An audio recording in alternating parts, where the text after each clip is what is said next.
దయాకర్ రావు గారు. సార్ చెప్పండి, సత్యాగ్రహ దీక్ష గురించి ఏం చెప్పాలనుకుంటున్నారు?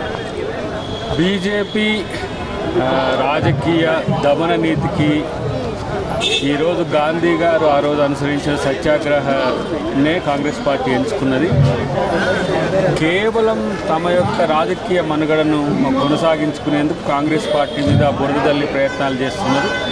ఎప్పుడో క్లోజ్ చేసిన 2014-15లోనే క్లోజ్ అయిన ఈ కేసును మళ్ళీ తిరగదోవడం వెనుక రాజకీయ కక్ష సాధింపు ఉన్నది. ఆ రాజకీయ కక్ష సాధింపును ప్రజలకు మరింత చేరువగా చెప్పే ప్రయత్నమే సత్యాగ్రహ దీక్ష. భవిష్యత్తులో ఇంకా పెద్ద కార్యాచరణ గ్రాస్ రూట్లో కూడా ఏ విధంగా దండి సత్యాగ్రహం ఆ రోజు మహాత్మా గాంధీ గారు చేసినారో మళ్ళొక్కసారి బ్రిటిష్ వారిని ఏ విధంగా ఈ దేశం నుంచి తరిమినాము అదేవిధంగా బీజేపీ వాళ్ళకు కూడా అదే గతి పట్టే రోజులు భవిష్యత్తులో ఉంటాయి.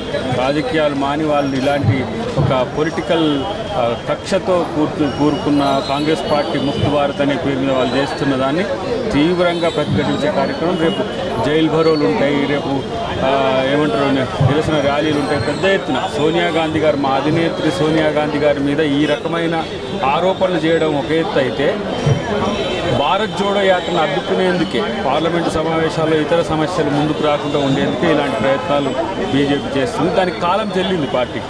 సో నాయకులను ఈరోజు గాంధీ కుటుంబాన్ని ఇలా నష్టం చేయాలనే ఒక ఆలోచనతో చూస్తున్నారు. మొట్టమొదట వాళ్ళకు వ్యతిరేకం రాజ్యాంగం, దాన్ని ప్రొటెక్ట్ చేస్తున్నది గాంధీ ఫ్యామిలీ. ఆ గాంధీ ఫ్యామిలీ కాంగ్రెస్ పార్టీతో ఉన్నది కాబట్టి కాంగ్రెస్ పార్టీని డిక్లైన్ చేయాలంటే గాంధీలను డిక్లైన్ చేయాలి. కాబట్టి రాజ్యాంగ వ్యతిరేక శక్తులుగా ఉన్న బీజేపీ చేస్తున్న కుట్రను కాంగ్రెస్ పార్టీ చాలా పెద్ద ఎత్తున తిప్పికొడతాం. ప్రతి ఒక్క కార్యకర్త ఈరోజు గ్రామాన దీని మీద చర్చించుకుంటూ దీన్ని మరింత సెన్సిటైజ్ చేసి బీజేపీ యొక్క దమన నీతిని ఎండగడతాం.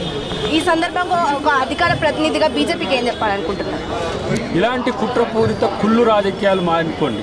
ప్రజాస్వామ్యయుతంగా ప్రజల్ని పాలించేదానికో మీ యొక్క సక్సెస్ను అటువైపు నెట్టండి. అంతేగాని ఇలా నిత్యావసర ధరలు పెరిగినాయి, పెట్రోల్ డీజిల్ ధరలు పెరిగినాయి, జిఎస్టీ ప్రతి దాని మీద పడుతున్నది, మామూలు సామాన్య వ్యక్తి బతికేదే కష్టమవుతున్న ఈ రోజుల్లో వాళ్ళు ఇంకా కొనసాగింపు కొరకు ఇతర రాజకీయ పార్టీలను లేకుండా చేయాలనే కుట్ర చేస్తున్న పరిస్థితి. మీరు సరిగ్గా చూసుకొని మీరు బతకండి ఫస్ట్. మిమ్మల్ని ప్రజలు తిరస్కరించే స్థాయిలో ఉన్నారు. కాబట్టి మేమంటున్నది రాజకీయం రాజనీతితో చేయాలి, దమన నీతితో చేయొద్దు, లేదంటే కుట్ర నీతితో చేయొద్దు అనేదే మేము బీజేపీకి ఇచ్చే సలహా.